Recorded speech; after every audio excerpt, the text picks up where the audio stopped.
Tcharan! O, ayan, nandito pa rin po tayo sa Kasukabe Station. Ayan, dito, ayun doon tayo galing kanina, di ba? Oh, ito nadaanan ko lang.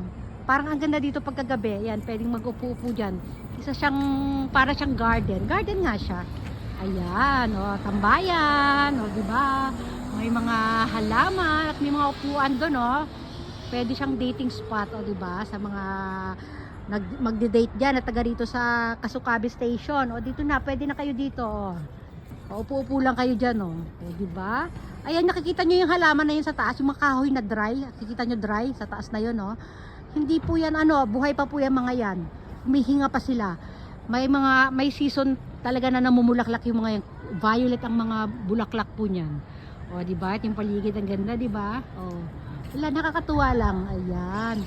O, pag kayo nag-season na niyan, i-videohan natin yan. Papakita ko rin sa inyo para makita nyo itsura niya pagka-season at out of season. O, ayan. O, ang yung anak ko. Ayun ang anak ko. Hello, anak. Kane. O, ayaw niya ako pansinin. Parang inaantok na siya. O, dito, magpaikot-ikot lang tayo. O, inaabangan namin kasi yung papa ni Kane. Magkikita kami dito. Lagi na lang kami may date, may mag-asawa. Ayan, ang kadate ko lagi silang dalawa ng aking anak. Ayan, o, di ba? Oh, halika, tatawid na tayo, anak, dali. Kane, ayan. Hello, baby.